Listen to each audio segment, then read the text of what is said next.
Yeah. Wake up with coffee and sports. Sunrise glow, listen coast to coast. A flow like you know. Offensively, who made them? Oh, Patrick Mahomes. Sideline to sideline with plays to show. This network's got the spark. When you put up 300 yards rushing against someone, that you got your butt whooped. I feel like I would have liked to see Oregon Ohio State in the semis, not the quarters. So I think some reseeding is probably where I would change. But they're out of their mind. They're going to do this 3 quarterbacks in a row. Here's the crazy. I just can't take it. Birds keep flying high, fast cheering loud, and one podcast moving through the crowd. Needy boys brawling, no holds barred loud. This wire life never in doubt. Tune into the vibe. That's my bold prediction for the show. Devin Booker, in the next 3 years, he will be a Houston Rocket. Because I still think Seth is still at the top of his game. I do. I think he's right there. Who knows? Maybe. Not this year, but one time soon. Why wouldn't we potentially see Seth and Roman? You know what I mean? Tune in the vibe.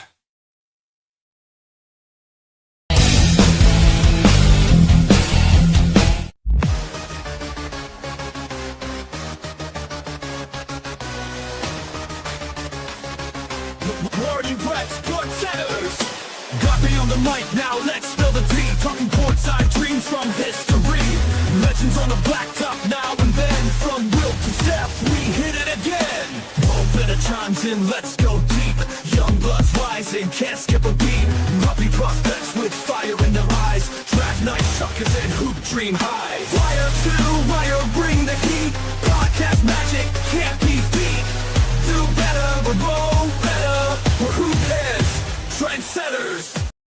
What's poppin', y'all? It is your boy, Guardy3, and we are hyped today. It is a great month. It is March. You know what that means. It's March Madness. It's going to get a little wild this month in the world of basketball. Looking forward to it.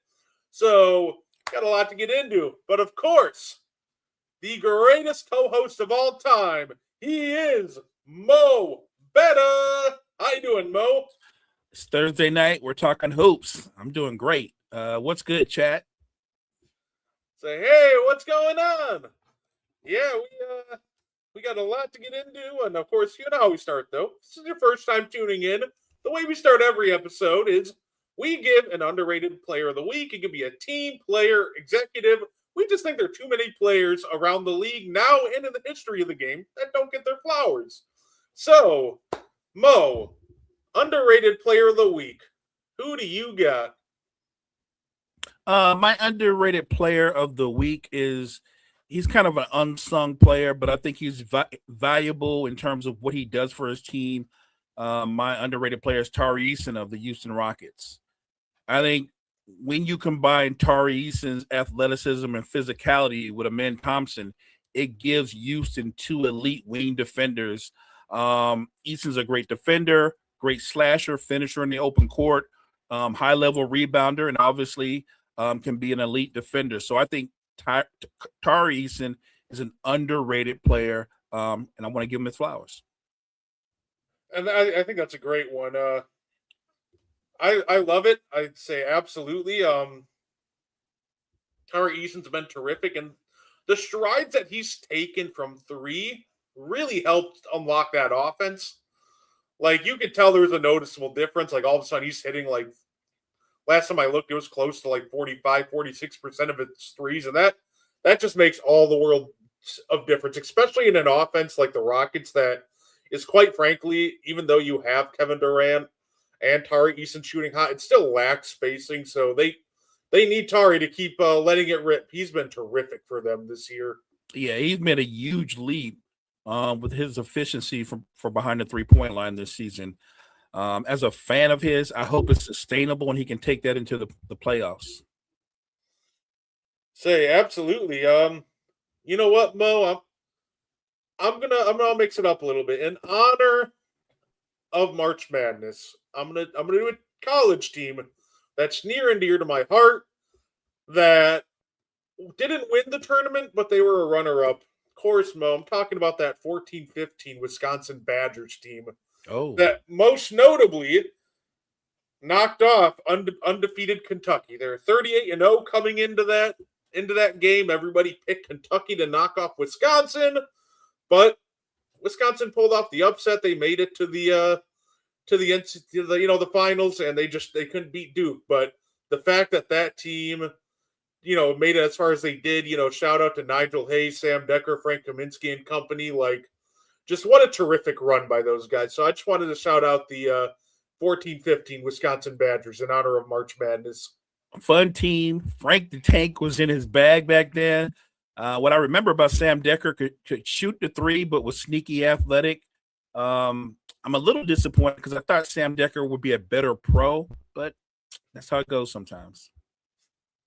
I even remember where I was watching that game. It was funny because I was on my way visit. At the time, I was living in New York, but I was on my way to visit, Milwaukee to see the family. And I remember just being in a hotel room, just watching Sam Decker knocking down big threes. And I think what helped make that team work so well is unsung hero, Nigel Hayes, Sam Decker. That was a nice front court that could kind of switch and help keep Frank Kaminsky off the perimeter, because Frank was a lot of things, but mobile wasn't one of them. So having those two guys being able to just kind of switch and help and being able to recover like they could, it was a fun team to watch. It was a great time. Look, let's keep it a buck. Sometimes what you do in March Madness most definitely can elevate your draft status. I thought Frank Kaminsky was a good prospect throughout the season, but what he did in March Madness, it certainly elevated him to the status that he was. Now, look, I think Frank was going to be a good pro, but I didn't see him being a franchise player. And obviously, it hasn't really turned out that way since he's been in the NBA. I actually agree with that. I love Frank the Tank, but when he got picked, I believe it was 10 by the Hornets, I was like, crap. Because the fit just didn't feel like it was there. Frank needed, a team that was really switchable defensively to help keep him off the perimeter, and the offensive system of the Hornets was just a lot of my turn, your turn, because they were kind of playing through Al Jefferson and, Kemba Walker. I remember. So, they kind of had Frank just kind of in the corner spacing the floor, and he was the guy that could shoot, but you didn't really want him living in the three-point area. You want to give him some touches around the rim, so it just felt like from the jump, the entire thing was a mess. But you know what? He helped the Phoenix Suns in 2021. Yes, he did. And look, where you're drafted, the culture that you're drafted into, for some guys, that's everything in terms of how it impacts their careers. For those freak of natures that are just out and out dominant or already one of the top players from the jump, it doesn't matter where they land. Wemby could have landed in any team in the NBA, and he would still be Wemby. And I'm taking nothing away from the Spurs. Sensational franchise, sensational organization. It's almost a perfect fit because of the Spurs culture, but the young guys that they drafted ahead of him. I mean, if you're Wemby, could you have asked to jump into the NBA in your NBA career in a better situation? So I do think culture and situation matters. Oh, 100%. Say, Castle is such a terrific pick for them. And Dylan Harper is shaping up to be a great pick for them too. He really is. I really think, and I do value De'Aaron Fox, but I think De'Aaron Fox's time with the Spurs literally is contingent on how quickly Harper and Castle develop. Because I think the faster they develop, the quicker it is that he won't be part of the Spurs. Yeah, no, absolutely. Just for fun too, Mo, we had some big news today. Jason Tatum, sounds like he's not only playing this year, but they're saying tomorrow. He's back Friday. I'm assuming limited minutes to start. Do you think that Jason Tatum should be coming back this early? Do you think he's rushing it? Look, I've been consistent on this, and we talked about this in the lead up to, I guess, tomorrow. And I'm gonna keep it 100 how I feel about it. I'm as a fan, mind you, I'm not a Celtics, but I'm a fan of the NBA. I would rather him err on caution and come back next season. I would. I understand the fact that the East is wide open and that they feel that if they get Jason Tatum back, even if we're talking about a Jason Tatum who's more of a support player, maybe averaging 18 a game or 19 a game, in support of what Brown and Pritchard and others are doing, I just think he's coming back too soon. Durant had the same injury. He became a free agent. You remember this, and he went to the Nets and sat out the entire season, right? And didn't come back until early into the next season. And Durant is at the time was probably 4 years older than Tatum is now. I'm just saying, with the history of this injury and how long it takes to recover normally, to me, it's not a race. It's not a sprint. And I think you should go by the formula that it's always been, that you sit out for a year, for the entirety of a year, and you get yourself 120% healthy so that you can help your franchise down the line. Like, to me, Jason Tatum is more about the Celtics' future. I know they've overachieved, and I knew they would. I said they would. But just because the East is wide open, I don't think it's a good idea to risk your franchise player's health. And I know he wants to do it, but you know the old saying, sometimes you got to save the player for himself. I hope I'm proven wrong. If he actually comes back and plays well and can stay healthy, then we'll let the chips fall where they may. But I'm still the guy that's like, wait till next season.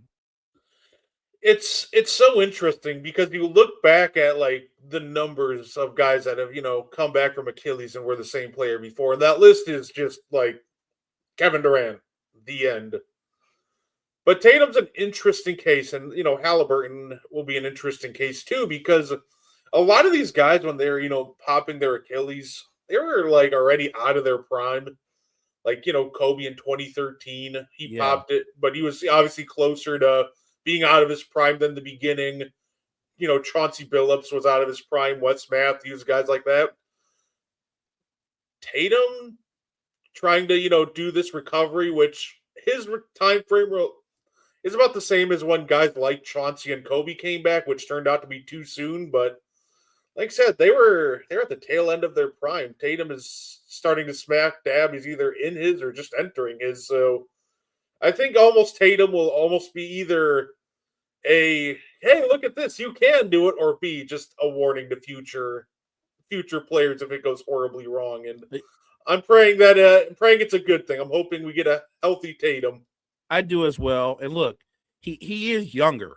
People forget that I think Jason Tatum he's either 27 or 28, but he's younger than Jaylen Brown. So I get it. And he's younger than the other guys that you mentioned. So I understand that point of view. But how can you not be concerned? I hope they obviously bring him back. I'm sure he'll be in a minutes restriction initially. My concern was always about his health. I was never concerned about, because you hear so many people like, well, he'll come back and he'll ruin the chemistry in the system. Like, they've played the same system since Joe Mazzulla's been their head coach. He's not going to mess up the system.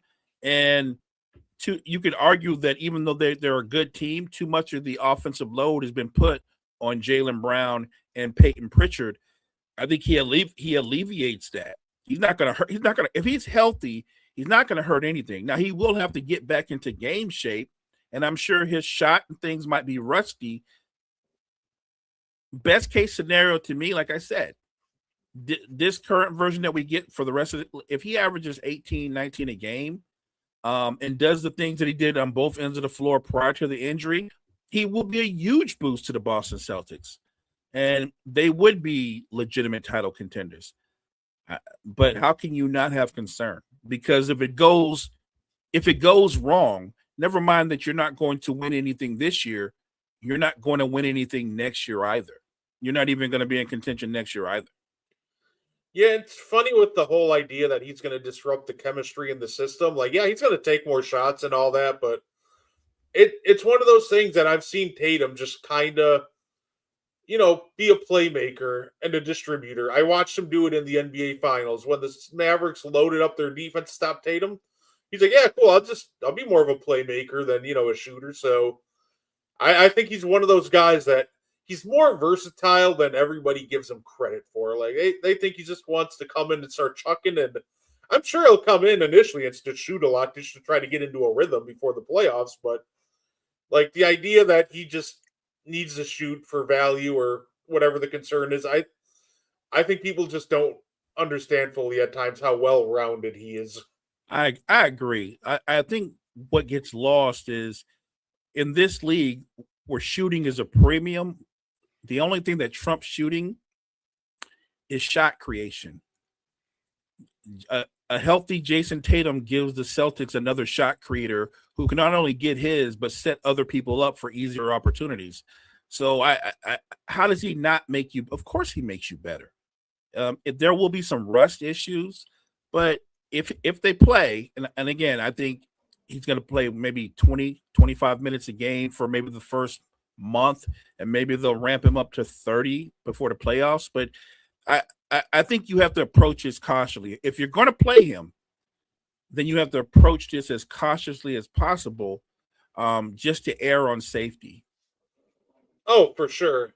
It'll be interesting to see how that plays out. The other great news that I've heard today, and it's a rumor that was thrown out there by Stephen A. Smith, and this is one of those times where I'm praying that this man is right. The Bucks head coach, Glenn, might be retiring at the end of the year. And if he does, I will be the happiest man alive. Like, I might be popping champagne on stream if that happens. Yeah, I know I'm not a big fan of Glenn. And look, maybe Glenn is seeing the forest through the trees and realize that this team is probably like closer to a rebuild than it is being a championship contender. Maybe Glenn's saying he don't want to sign up to rebuild, which if you're a Bucks fan, good for you. No, like, honestly, like, Mo, we had the stupidest backcourt of all time yesterday, and it was 2 days ago. We played the Hawks. If you were a Bucks fan, Mo, and you turn on your TV and your point guard and shooting guard is Cam Thomas and Kyle Kuzma, you're just turning off your TV, right? Because that's exactly what I did. I was like, I know how this goes. Nope. Look, you and I both know the two guys you name, the one thing they're going to do consistently, they're going to shoot the ball. That's what Cam Thomas does. Cam Thomas is a scorer, but he's also a volume scorer, which means that even if he's not shooting well, he's going to continue to shoot. It's who he is. As far as Kyle Kuzma goes, I don't know. Kuzma hasn't really shot consistently well in years. He's kind of become like he's the opposite of the Kyle Kuzma who first came into the league, who was an overachiever. He was actually a playoff raiser, and now he's kind of more like I would call him an underachiever. Everybody keeps thinking he can impact the franchise in a positive way. Not really. He's just a guy. As Max Kellerman would say, he's just a jag. And just for fun, by the way, our small forward in that lineup was Pete Nance. So it almost felt like he pulled out his phone, did like a random name generator, and it popped up those 5 names because the other two were like Bobby and Miles Turner. And I was like, yeah, sure, why not? You guys get out there. No, sorry, Jericho Sims was out there too. Wow. But it was just the most odd names. And the worst part is, and this is what made me stop watching, it gives up a 9-0 scoring run, Mo. Timeout. I'm like, yeah, cool. We're making adjustments, right? That same lineup gets trotted back out there. I'm like, yeah, we're wrapping this one up, boys. Yeah, call it. This is, I know it's not technically waving the white flag until we get guys like Thanasis and stuff in there, but to me, I'm like, yeah, we waving the white flag in the middle of the second quarter with this lineup. I saw the frustration. What they showed the frustration the other night? Was it last night when Giannis threw the ball at the stanchion? Yeah, that against the Hawks. I mean, look, you reach a point where the frustration can boil over a little bit, and Giannis is a realist. He knows they're not going to win anything this year, but that doesn't mean that he still likes the idea of losing. No, absolutely. And and that's kind of, and that's the frustrating part. It's one of those things where I'm at a point though. It's like if he wants to retire at the end of the year, like, dog, just do it now. Why are we wasting our time? Like, I just don't get it. Hey, what's going on, Reed? I'm trying to keep up with him. Don't you worry about it. Yeah, it's just frustrating because I'm just like, dude, just retire now. Like, the offense looks horrible. The defense looks even worse. We've given up 79 threes in the last 4 games. And when asked how to fix the defense, his response was, well, maybe we got to get bigger. Like, it doesn't help us at the 3-point line, Glenn. So now I'm just kind of like, all right, well, we're just cooked at this point. So, like, I'm at a point where I'm just tired of him. Like, if you're going to retire, don't play this whole, I'm going to wait till the end of the year. Nah, just do it now. Like, I'll take 20 games of Darvin Ham at this point. I feel like Doc has become like, that employee you work with that just rides the clock. You know what I mean? They're not actually working or anything, but they're just riding the clock to build up their paycheck. I feel like Glenn is in that mode. He's not inspiring. The players don't really listen to him, but he's still there, clocking in and night out, riding that clock. Look, I think the best thing for the Bucks is at the end of the season, sure, they have a lot of roster construction concerns, but if Doc Rivers retires or walks away, they need a fresh voice.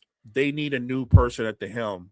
So him leaving is a win for the Bucks. That, like, you want to say starting the offseason off in a good way? In a good way, you're going to get a fresh voice, a fresh mind, a fresh leader on your bench. I'll tell you exactly what's going to happen when he retires. There is a meme I'll probably recreate where this dude's all dressed up and the caption is showing up to my hater's funeral just to make sure he's dead. I'll probably recreate that. I'll stand outside of Pfizer Forum all dressed up with the same pose and everything. Like, I just need him out. Like, I'm tired of it. Like my franchise GOAT is probably gone because this dude is just completely incompetent at fixing anything. Like, okay, if the offense or defense, if one side of the ball is bad, it's one thing. But, like, when both sides of the ball are just beyond repair for, like, a year and a half now, and you have Giannis who's a walking, like, 25, 30 points a night, like, yeah, just wrap it up, dog. Just ride off into the sunset, go back to TNT, go start a podcast with Austin Rivers, and do whatever you want. Just get out of Milwaukee, like, tomorrow. And you know what? To be fair, Doc's actually really good as a studio host, as an in-studio analyst. He's actually really good. He's better as an analyst than he is as a head coach. I agree. Like, I will, like, let me put it this way. Will I now at this point always be, like, kind of salty towards him? Yeah. But I'm not going to sit here and say he isn't good at anything. He was a great analyst. Like, honestly, I wouldn't mind having him join the crew at, like, Amazon because he genuinely seems to care about the game. He's just not a good coach, and that's okay. Like, just go be an analyst, dude. His whole career's tied to that OA championship. Yeah, it's everything. Yeah, bro's coach like half the top 75. I would take Sam Cassell as a coach. That would be great. Why not? At this point, why not? Is Sam Cassell? Let me ask you this, Brett, because we obviously we both follow football too.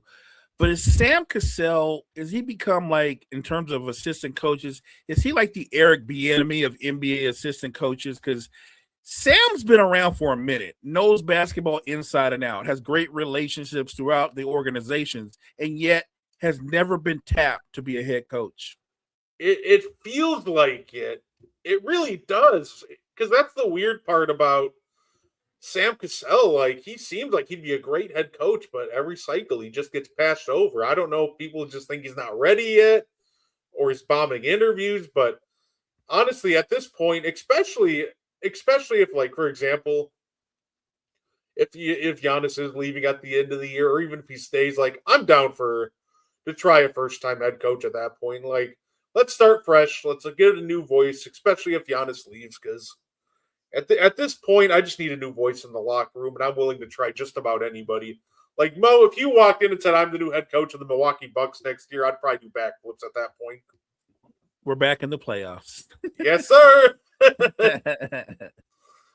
Missoula got Charles Lee a job. He'll get Cassell. Cassell one, too. I believe Vin Baker is on the Bucs staff. Hey, shout out to Vin Baker. Vin Baker used to be one of my favorite players. So, yeah, I'm cool with that.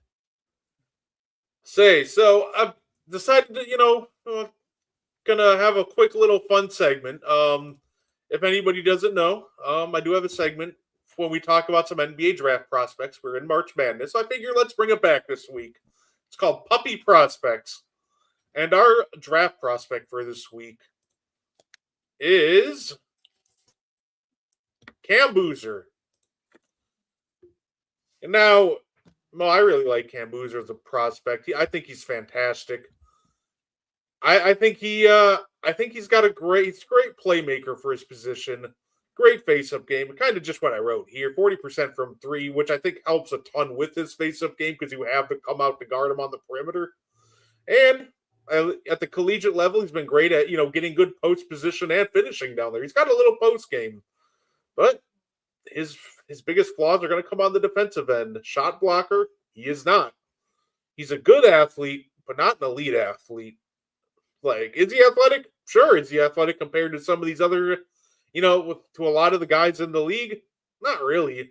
So I'm slightly concerned if he's able to keep up with some of the quicker forwards at the next level. And I think you have to construct your roster to make sure there's a shot blocker behind him. So, which is why, for example, some of these teams I put for good fits. Brooklyn, you can put Nick Claxton behind him. If the Blazers get lucky, you can put Donovan Clingan behind him. The Hawks got Okonwu that you can, help, have him help out with. So I'm looking at Cam Boozer as a prospect. I like him. I think he's going to be a great pick. I think he's a multi-time All-Star, and my player comp for him is, I think his high-end player comp is, imagine a wing version of Al Horford. Multi-time All-Star. That's not a bad comparison. I think he has elements of his father's game in his game, with his ability to shoot in the paint with either hand, finish with either hand. He does have a nice post game, good footwork. The fact that he can extend your defense by shooting where he can from behind the arc, that's going to add so much to any team that drafts him. And you're right. My concern with him isn't what he's going to do offensively. I think he's going to be fine.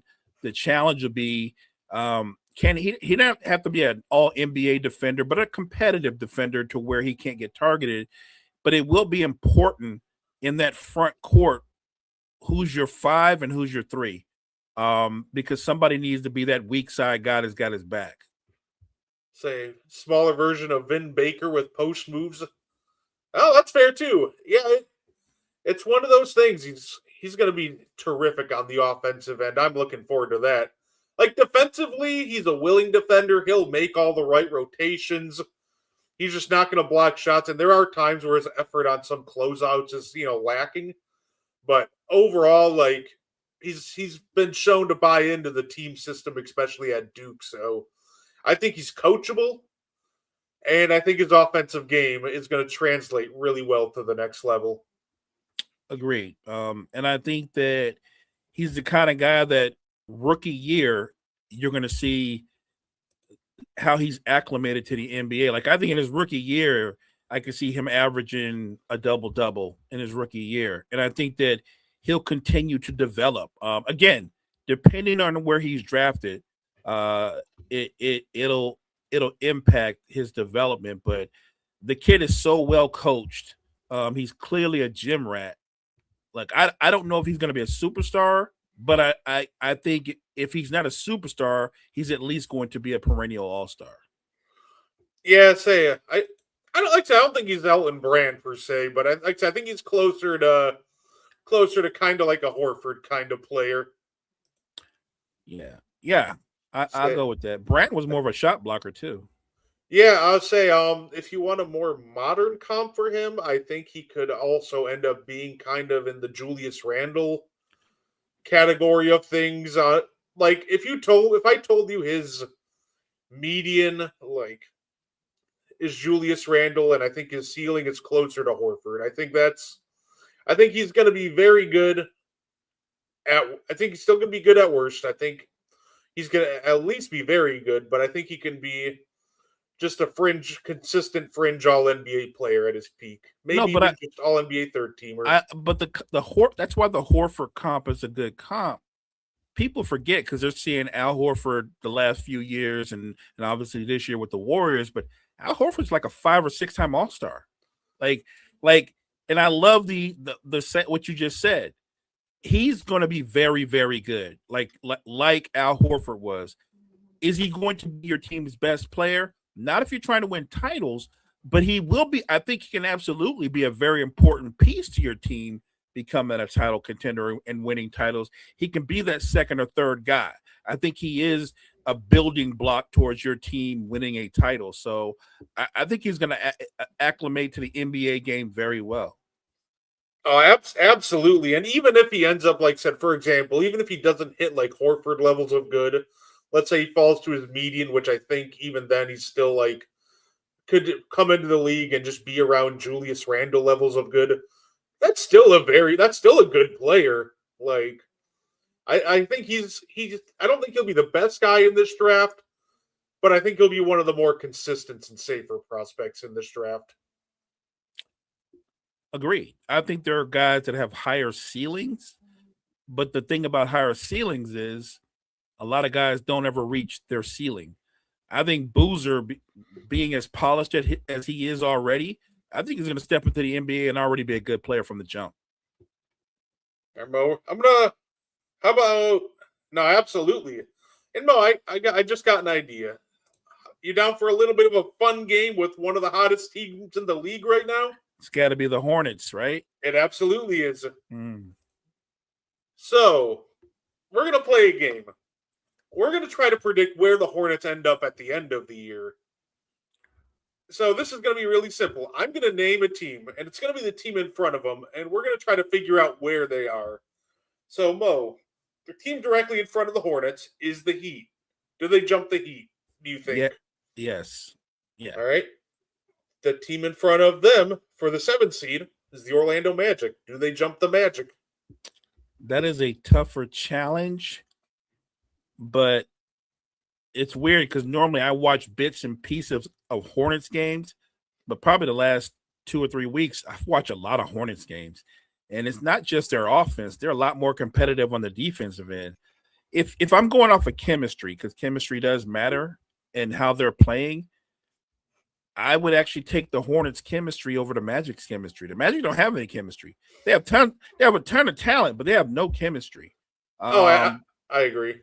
So I will take them to leap the Magic. Yeah. For sure. Like, we have Jamal Mosley and Paulo calling each other out to the press. Like, it is not pretty right now down in Orlando. All right, the next team then, 6th seed. So, to give some reference, Hornets are at 32 wins. The 6th seed is the 76ers, who are at 34. So, they're about, 3 games back of the 76ers. Do they hop the 76ers to get into the playoffs and skip the play-in? Yep. I think so. And look, the caveat to me saying yep is when the Sixers had that brief period, it was about a month or so, maybe 45 games where they were whole. They showed you they could be really good. Embiid showed you he can still be an all-NBA performer, and then he did what he normally does. He got injured. He got hurt. He couldn't go. Paul George has his issues with the suspension. Barlow's been in and out of the lineup. I don't think the Sixers I just don't think they're ever going to be whole. And I think that the momentum that the Hornets are building, more importantly, right now, when they come into a game now, Brett, they expect to win. Like, these dudes are playing with an insane confidence. And look, LaMelo is balling, but the key guy to everything they're doing is Con Knipple. It's Con Knipple, a rookie, is the tone setter for the Hornets. No, absolutely. And then this is the last team I'm going to name because I go any higher, we're just getting into unrealistic territory. But they're at 32 wins. They are 4.5 games behind the 5th seed Toronto Raptors, who are at 35. Mo, does this hot streak continue enough for them to get to the 5 seed and hop the Toronto Raptors? I don't know if they out and out can hop or catch the Raptors, but I like them to be at least 6th. But I will say this. The way the Raptors have been playing lately, they might help them hop them. Like the Raptors are descending. And I don't really trust the Raptors because you don't know. They're like Jekyll and Hyde. You don't know what team you're going to get from night to night. The only thing that's consistent about the Toronto Raptors is their inconsistency. So I'm going to say they don't leap the Raptors, but that doesn't mean the Raptors won't self-destruct and fall back. That would lead to some fun first round matchups, by the way. If they got to the 5th seed, for example, the standing state as they are, which there could be still some movement in the top 4, but 5th seed matchup against the Cleveland Cavaliers, 6th seed would draw them the New York Knicks. Which I think that both of those series would be absolutely terrific. They really would. And here's the thing. It's really easy for somebody to look at that matchup and go, the Knicks in 5 or the Knicks in 6. I'm telling you, if you don't want to be the ones that play those young dudes in the postseason because they're coming in there but with house money. The Knicks have nothing but pressure on their shoulders. Like, I would not say it's a lock that the Knicks win that series. I would not say it's a lock. Look, if you go starters for starters, talent-wise and athleticism-wise, they match up well with the Knicks. And on the flip side, in terms of what they do offensively, they're a tough cover because suddenly the ball doesn't stick anymore. They move the ball and they move bodies and they keep your defense on their heels. So I would love to see them either match up with the Knicks or the Cavaliers in the first round. I think that the Knicks would. I think the Knicks would almost. It's funny how this happens, right? Because he's their highest paid guy. This shouldn't be the case. I believe he's still their highest paid guy, but I feel like the X factor in a series like that is just Karl Anthony Towns. If he's shooting well and keeping Diabate and Kalkbrenner away from the basket, all of a sudden you open a lot of stuff up, for Jalen Brunson. But if he just, if he falls off a cliff and he can't shoot, which we've seen him go through random streaks in this Mike Brown system where he does that, then it's anyone's ball game. Because if you allow Diabate and like Kalkbrenner to, chill near the basket, if you try to put Josh Hart in the lineup too and he can't shoot, like you are going to create a ton of problems for yourself in the middle. That's kind of the problem with the Knicks, though. Mike Brown's system is a motion system where it encourages everyone to take the open shots. But that system actually alienates Karl Anthony Towns more times than not. Like there's something wrong. This is just a common sense thing. Josh Hart, more times than not, takes more shots than Karl Anthony Towns per game. That just on that alone, something's wrong. One, because Josh Hart's not a good shooter. But more importantly, Josh Hart is a role player. The role player should not be taking more shots than your second best offensive player. That doesn't make sense. I completely agree with that. And when it comes to obviously a playoff series, all it takes is 1 or 2 bad shooting nights from especially Cat. And and that series could very easily flip. Say, I'm looking forward to it. Like I said, I'm excited about the Hornets. This was a team that before the year, I always give a hot take. And last year, one of my hot takes was the Hornets make the playoffs. And it turns out if I did that this year, it would have been looking pretty decent, actually. So you were just a year off, partner. I was just just a year early. It's aging better than my Paulo Banchero one. So look, chat. We keep it 100. We're both out on that Paulo Banchero plank. We both went out on that plank. And look, hell of a talented player. There's no reason to believe that he won't get it together and one day be all NBA and win a couple of MVPs. But right now today, incredibly inconsistent. No, absolutely. And we hey, no, say another big debut we got tonight. Trae Young's actually playing for the Wizards tonight. So looks like we're gonna get some, see how Trae Young kind of gels with the young talent for a little bit before the start of next year, which I think it's great. Like new player, let him integrate into this new system for the last quarter of the year, and then you'll have a full off season to completely integrate him. I think Trae Young is going to be great for the Wizards for their bigs. I think he's going to get Alex Sarr a lot of easy opportunities to finish at the basket or at the rim. And not to mention his ability to create for others as well in the pick and roll. Look, Trae Young's a pick and roll master, and the Wizards don't lack for young athletic players. So this can be kind of fun down the stretch. Did you see the Mike Brown comments about SGA? I did. Don't be a crybaby, Mike. Don't be that guy. My problem is I get it, but in that game, I watched that game. That's like the one game maybe you shouldn't make that comment because SGA he shot 7 free throws, not 11, not 15. He shot 7. And I don't know what happened to fans because we build guys up and then we tear them down. SGA doesn't lead the NBA in free throws per game. He's third. Is it Jaylen Brown is ahead of him, and I forgot who else. I want to say Luka, but maybe it's not Luka. But I don't understand why we attack him, but we don't attack guys who shoot more free throws per game than he does. How does Luka, and I'm a Laker fan, how does Luka come away unscathed from criticism when he whines for calls at the open and jump? Like, I don't understand that. But they pick and choose. Let's kill SGA because he's a foul baiter. Like, I don't understand that. I'm sorry that this current era, this is the NBA you asked for.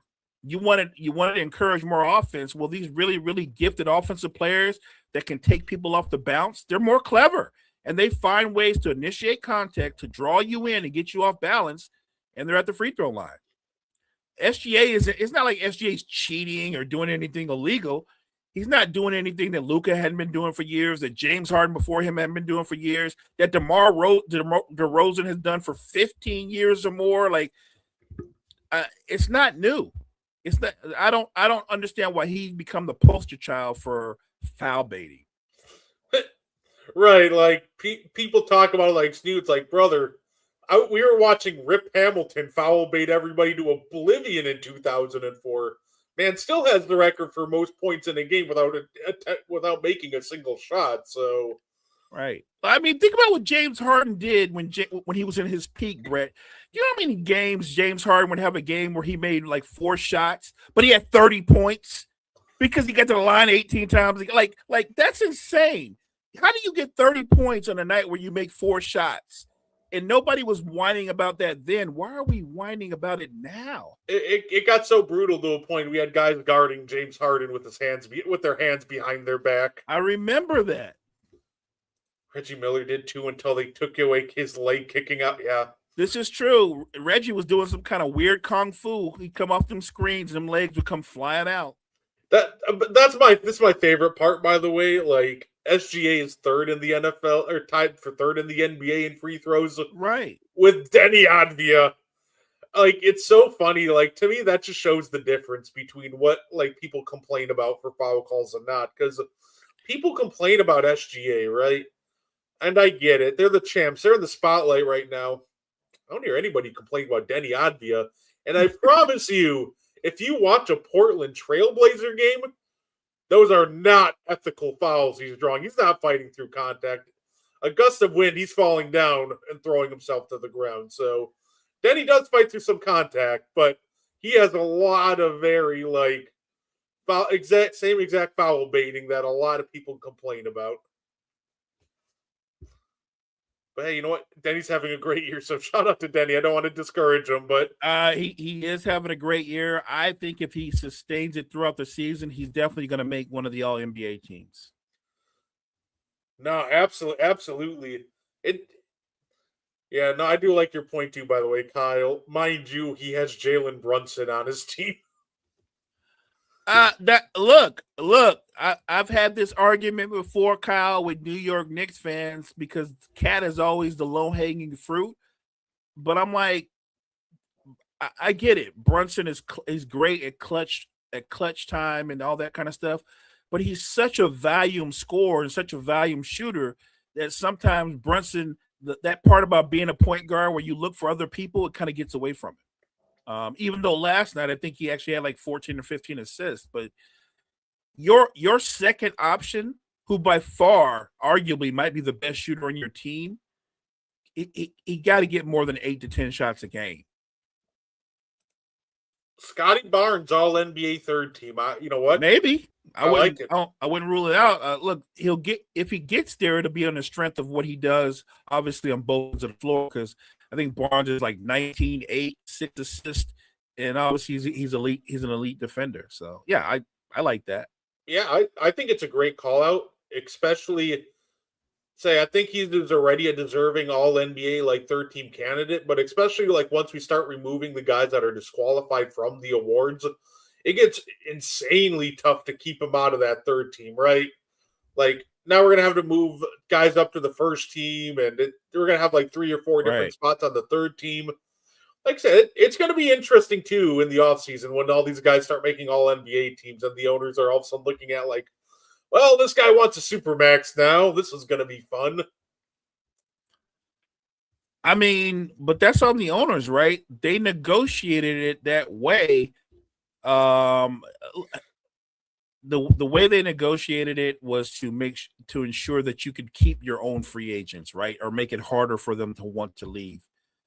And look, you're right. A guy like Danny Avdija, maybe it's in his contract, if he makes an All NBA team, he gets one of those kickers like others have gotten, where he gets like an extra $250,000 or something to that effect. So, yeah, making any All NBA team absolutely matters to these players, and it impacts them financially. And I almost think that a season like this will maybe cause the owners to reconsider these aprons too, right? Because look, it's all fun and games until like you have to you lose one of your own players because you negotiated the 65 game rule. Now all of a sudden you have an All NBA player to somebody like you're even surprised. You're a little surprised they got it, but now it might end up causing some friction and bad blood in negotiations. So I definitely think maybe too with some of these All NBA like third teamers that are going to be on there, like if the negotiations get too problematic for some of these owners, like maybe in the next round of CBAs in 2030, they'll be like, yeah, you know what, 65 game rule? Yeah, we don't need that anymore. We're good. Yeah, I've heard a lot of people say that it's not going away. Not yet. Give it a little bit more time. I think it will go away because, like you said, you're going to end up having guys make All NBA teams who are really good players, but in a normal year where greater players weren't penalized for not playing enough games, they would never make an All NBA team. But again, if they make it, you know how that is. The kicker is they're going to want more money, or there's a kicker in their contract. I think that does create for some tough negotiations. And for a smaller franchise, a small market franchise, if you don't have it like that financially, you might have to make a tougher call and move somebody that you wouldn't normally move. Absolutely. So you don't pay supermax at times to your superstars. Like, for example, this will probably work out well for the Spurs because with the way Wemby's like body's almost constructed, you don't really see guys his size hitting that 65 game mark a lot of the times. Right. But when for example, your second or third option all of a sudden is hitting All NBA because guys like Wemby, and let's say Giannis doesn't play 65 games going forward, and all of a sudden the owners are staring down the barrel of, oh, well, it could have been 25% of the cap, but now I got to pay him 30 because, he hit supermax and we have to find middle ground. It's one of those things where like it saves money in one area, but it could really backfire on some of these like fringe all NBA guys when it comes to their contract negotiations. That's the whole point of it. And in a lot of ways, it sets up the perfect storm. We can have a conversation and say that Jaylen Brown should get MVP consideration. I 100% co-sign on that. We can say that Cade Cunningham should get some strong. Absolutely, I agree on that. But if Joker and SGA, let's keep it a buck, if they play enough games, they're going to be 1 and 2. It's just a matter of who's going to be 1, who's going to be 2. And that's not no slight against Cade or Jaylen Brown. On the flip side, if they don't play enough games, then somebody kind of gets elevated up and they're an MVP. I think it creates a perfect storm in a lot of ways. And you got to be careful of that. I'll use an example. What if Jalen Duren gets named to the All-NBA third team? Now, all of a sudden, you're the Pistons, and you're looking at a situation where it's like, well, Duren wants a supermax. We don't want to give him a supermax. And the difference between the supermax and max is I believe it's the max is 25% of the cap. Supermax is 35% of the cap. So now you're looking at a situation like, meet in the middle. We'll give you 30% of the cap. You're going to have to make a tough call because are you going to be able to build a competitive roster, for example, with, Duren and Cade taking up 65% of your salary cap? Like, it's just going to create problems in other areas. Look, the only team that's ever been able to pull that off, obviously, and had the success that they've had has been the Celtics, Kyle's club. Because correct me if I'm wrong, but I believe both Tatum and Brown have $300 million contracts, right? So that's very unique, very unique. But then everybody doesn't have Brad Stevens running the show. Brad Stevens is that dude. If you got a Brad Stevens at the helm, Brad Stevens is the most forward-thinking GM in the NBA. Yeah, for sure. Absolutely. So it'll be interesting to see if that, like, how this all plays out. And I'm excited to look closer to the year, probably when the year ends. I'll have some fun. I'll throw out my all-NBA and, award predictions, and it'll be a great time. It'll be fun. You know what? Obviously, our guy Paolo's probably not going to make it. Not this year. Not this year. I'm not saying he's never going to make it, just not this year.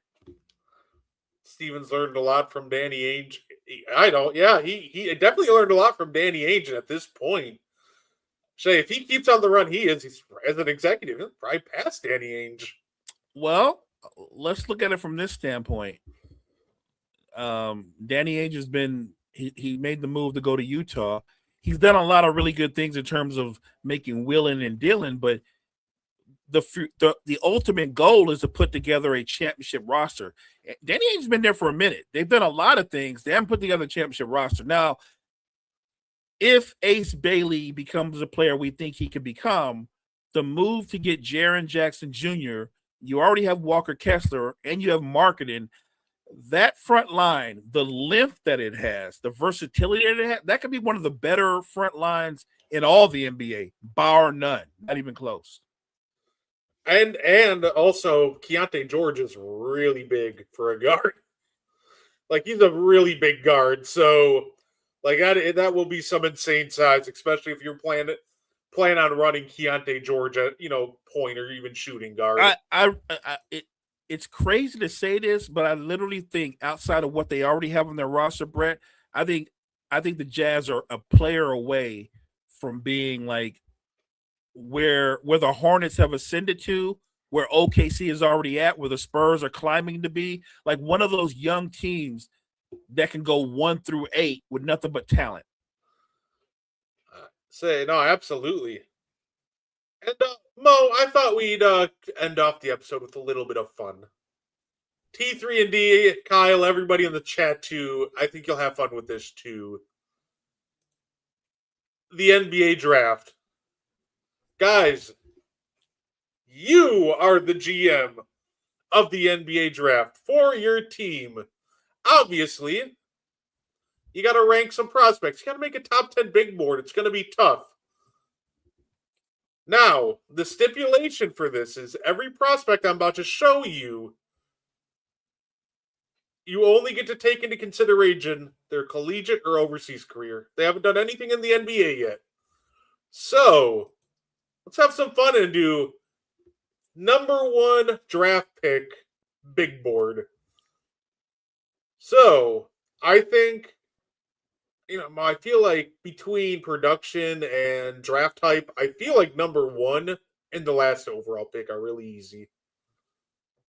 Like, is there, like, for example, for number 10, like, on the bottom of my big board, at least, Mo, it's got to be Zachary Ricochet. Like, even with all the hype, even with all his hype, his stats, watching him, it's just like, so he's like Harrison Barnes? Like, if he reaches his full potential? Yeah. Yeah, that's kind of funny to say, Harrison Barnes. But yeah, I'm with you on what you're trying to say, right? Yeah, that's how I feel about Ricochet. And the thing is, like, Wemby is a no-brainer. You knew. I think Anthony Edwards, you knew. I think Zion, even though I wasn't crazy about him, you knew. I watched Ayton. I wasn't in awe of him. I thought Ayton was good, but I didn't think there was anything special about him.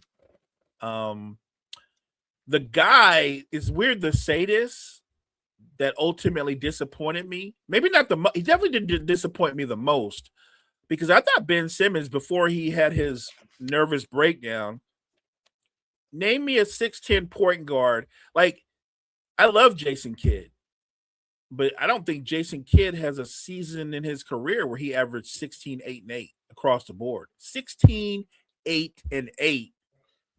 And Simmons was an all-NBA defender. Like, Simmons, his first few years was not a disappointment. Everything came apart, obviously, a few years back versus the Hawks, but I think Simmons was everything they expected him to be.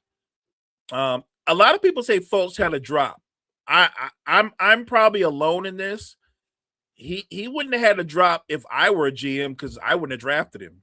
I saw him. I didn't understand it.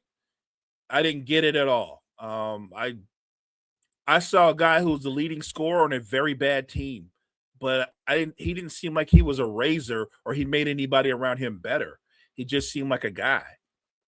No, I absolutely. He's not somebody I was 100% sold on either, even though a lot of people were in that draft. Honestly, and like I said, I'm with you in the sense of, since we're just doing that, yeah. No, he did. He did lead the nation in scoring. That's facts. I'd say when it comes to, I think there's only one guy that really I'd have below Markelle Fultz. Like, to me, he's my number 8 prospect in this, exercise. And that's really only behind DeAndre Ayton. Like, I like Markelle Fultz, the prospect, more than DeAndre Ayton, the prospect. But they were on pretty similar, like, tiers. And if you want to, if you flipped them, I wouldn't say much of anything about it, because I'm like, all right, cool. Yeah, the way you scored it, like, I would have. I think Simmons, like I said, I knew what he was, and this is obviously before he got drafted by the Sixers. I didn't know he was going to go to the Sixers, but even though I didn't necessarily like his attitude or whatever, I'm just talking about what he did on the floor. I was impressed with Ben Simmons. You wish that he would have added more to his game, but he didn't, and then eventually it hurt him. No, absolutely, and if anybody's just reading this, I've just put in the right in the direction that they were, right in the direction and year that they were drafted. So, right, I think the fun, because Ben Simmons, the prospect, I think he's a top 5 prospect in this thing. Oh, I agree. Like, let me put it this way: I think number 2 in terms of hype and collegiate production, I think that is either Wemby or not Wemby, because I think Wemby's 1, and then you go Zion or Cooper Flag as a collegiate, as a collegiate athlete. So, and then after that, at 4, yeah, I think you got Ben Simmons. Like, I genuinely think he's the only guys that are above him in terms of pre-draft hype. And as a prospect are Wemby, Flag, Williamson. Yeah. Look, I would have still taken Simmons 1, no question, because my concern, and I'm sure if you're in your battle room, your war room with everybody in your front office, your assistants and all that, the coaches, the concern would have been the attitude. It would have been his mentality. Ben Simmons was insanely arrogant, and he had an off-putting attitude. But you wondered, right? Like, is this an act? Is he super mentally tough? Is he that dude? And he came into the league, jumped right in, and he fit in like he was a 10-year veteran. And it did help that he went to a team that had already drafted some guys that were talented scorers, because Ben Simmons is not a scorer. And he's not going to, not only, it's not that he's not a good shooter. Ben Simmons don't even shoot. He didn't shoot and refused to shoot. And that wasn't a problem for him for 4 years, all the way up until the Atlanta series, where it became a thing, because to Atlanta's credit, if you watch that series, they literally started playing him for the pass. And his teammates were telling him, yo, shoot the ball, do something. It was literally the beginning of it's a terrible way to end a career. It's weird to say this, because correct me if I'm wrong. Isn't Ben Simmons, is he 29 or 30? Is he even 30? Is he 30? No. He's not even 30. He's not even 30, and he's done. And you don't make 3 All-Star teams. You don't make an All-NBA. You're not an All-NBA defender by accident. And he did that 3 times. And this guy's done before the age of 30. Well, we can do an episode on this, Mo, and name it The Legacy of Hasheem Thabeet. Oh my God, yes. Yes. Yeah. Like Dan at Georgia better than Simmons at LSU. Fair. Like I said, that I would love you guys too in the comments to take all 10 of these guys and rank them how you like them as prospects. Right, so right. Only rule, we're not taking their NBA career into consideration. Just what they did before they got to the show. Facts. Banchero's attitude isn't much better than Simmons. I don't disagree with that.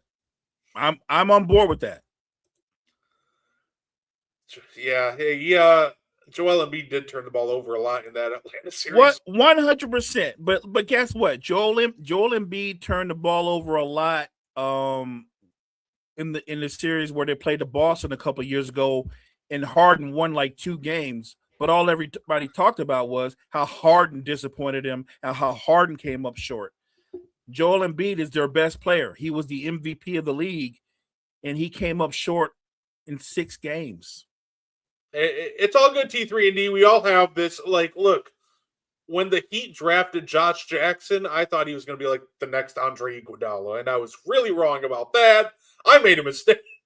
So we all got this. I also thought the Bucks made a mistake drafting a forward in the 2013 draft that turned out to be Giannis Antetokounmpo. I was really wrong about that. So, hey, like I said, we appreciate honesty here. I'll be honest with my misses too. I ain't gonna front. I have no problem taking a hit. I thought Josh Jackson was gonna be a beast. Oh, I thought he, like, I was watching, like, I was looking at him like versatile defender. He showed potential to be able to shoot. Like, this guy could be like the next Andre Iguodala. Yeah. And then it just turned out that just never materialized. Yeah. I really thought he was going to be on that level, and it never happened. I was wrong on Con Knuppel too. I feel like everybody, it feels like most people are wrong on Con Knuppel. It's so weird. Like, I thought Con was going to be good, Brett. I thought Con was going to be good, but I am not going to lie to you. I did not think he would be what he is already in year 1. They heard way too much of the Celtics. Yeah, Josh Jackson or Tatum was a legitimate conversation going into that draft. That's kind of crazy. Right? So, Mo, currently, and like I said, if anybody disagrees, we got the first I got my first 4 names and bottom 3 names, which means got to sort out a couple more names on this list. So Banchero, Cade, and as prospects, say personally, I would probably go. I'd probably go Cade. Actually, say I'd probably go Cade, and then this is where it gets tough. I'd probably go. You know what? I'm not even gonna front. I was so high on Banchero. I probably have to be honest, true to my word, and go Banchero, Cade, and Am. Probably in that order. I'm not gonna front. I would have drafted Banchero, Cade in that order. I thought Ant was this combine baby that was, freakish athlete. All they talked about was how explosive and how big he was, how physically dominant he could be. And the concern was because he wasn't a good shooter at the time. He had showed signs, but he wasn't a good. I mean, look what he's turned into now. Anthony Edwards takes like 10 or 11 threes a game, and he shoots damn near 40%. Like, I had no idea he was going to be that good a shooter. Kyle says Banchero and Cade for him. Yeah. I'm with that. That.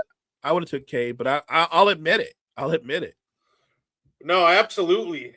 So the final list that I got that I'll probably end up, posting on the page, see how everybody likes it. I'll probably get trolled for it. That's okay. Number 1 pick in this draft on the big board, Wemby, Zion, Cooper Flagg, Ben Simmons, Paulo Banchero, Cade Cunningham, Anthony Edwards, Fultz, Ayton, and Ricochet. I feel like obviously it's all subject to interpretation, but at least personally, that's my big board for this number 1 pick of the draft. I think ours are similar. I would just have Cade and Ant in different positions. I would definitely have Ricochet dead last for what it's worth. Even though I wasn't crazy about Fultz, but like you said, Ricochet was going to be, if you told me like his ceiling was Harrison Barnes, you're going to draft. Harrison Barnes is a good player, but knowing what I'm not drafting Harrison Barnes in the top 10. No, absolutely, Mo. Actually, I really enjoyed that. So if anybody doesn't know, I have a really fun plan for this, by the way. We're gonna do this again next week and the week after that. And then on the last week of the month, I'm just gonna make a big board with all the prospects that we talked about. I love it. We're gonna call that the super draft. Absolutely. And then so next week, I'll even give you the 10 prospects that will be on the board for you next week. Karl-Anthony Towns, Andrew Wiggins, Anthony Bennett, Anthony Davis, Kyrie Irving, John Wall, Blake Griffin, Derrick Rose, Greg Oden, Andrea Bargnani. That's some rough stuff right there. So I'm just curious. I know this is for next week, but what I think we can all agree on one thing, chat. Unless there's somebody who's a relative, Anthony Bennett's last, right? He's dead last. You got to be dead last. Taking Anthony Bennett in the 50th round. Kyle is wild. No, absolutely, Mo. And I'm looking forward to it. I'll sort it out for next week. But man, that battle for number 1 on the big board is going to be tough. That's a good one. Yes, sir. Especially you have that 08 to 2012 run where it's Derrick Rose, Blake Griffin, John Wall, Kyrie, and Anthony Davis. How do you sort through that? Off the dome, it feels like maybe Anthony Davis is the right answer, but I think you're right there. I think that because we're talking about what they did in college and what we were projecting them to be at the time that they were in college. If we're doing it that way and we stay that way, we stay true, it's going to be hard to not have Anthony Davis at the top of that. Yeah, no, absolutely. But we can also talk about I always love different ideas for different topics that you guys want us to talk about. So it can definitely also touch on the curse of the number 2 pick next week, because it's always interesting. Yeah, Kyrie would definitely be lower because of the injury, but it just feels like a great pick, right? Right. Like when I look deeper into it, he's going to be last, but knowing what we know now, it's a great pick. But judging by prospects, you're right. Kyrie is probably just going to be like right next to Anthony Bennett, not because of skill, more so because he only played 11 games. That might be the only time you ever have Kyrie Irving right next to Anthony Bennett, ever. Right? Even it's so funny with Kyrie. Like, he showed so much skill in the limited time he played. Like, he only didn't play much, but man, he definitely showed that he was the number 1 pick in those 11 games. Yeah, no. 11 games of Anthony Bennett's definitely 11 games of Kyrie is still better than whatever Anthony Bennett did. My God. Say no, absolutely. And like I said, I know we're looking far ahead, but then we get the third week we do this. By the way, 2 weeks from now, this Murders Row is going to be so much fun. Because it's Bogut, Howard, LeBron James, Yao Ming, Kwame Brown, Kmart, Elton Brand, Michael Olowokandi, Duncan, and Allen Iverson. So you gotta pick between Howard, LeBron, Duncan, AI. Wow. Like, that is also just a Murders Row. And that's based off of that's a lot. Just the prospects of dealing with Duncan and LeBron. That's crazy. Are you trying to tell me that Michael Olowokandi isn't going to sneak up on your draft board? Shout out to Joe Smith. Smith. The guy who screwed the Timberwolves. Did he? Him and Kevin McHale screwed the Timberwolves. Yeah. Truly incredible. Go all in to get KG help, I'm all for, but to go under the table for Joe Smith is just laughable. But no. Olowokandi, Pacific University legend. Now that's fair. But hey, that's all I had for you guys today. Like I said, next week we'll do the next 10 picks, and it'll be a good time. And like I said, if there's any topics you want us to add, we do have a Facebook page for the N1 podcast. I also have a Discord that's been popping lately. So, like I said, if you want to reach out to me, I can always give you the link for the Discord if you want to do that. But anything you want to add before say, hey, thank you, T3&D. Appreciate you. Appreciate you, T3&D. Anything you want to add before you get out of here, Mo? Oh, no, just the chat. The chat was live. You guys are always so insightful. Y'all all know hoops. Kyle, always appreciate you, bro. Thank you guys so much, and we'll see you guys next week. Absolutely. We'll see you guys next week, and have yourself a good night.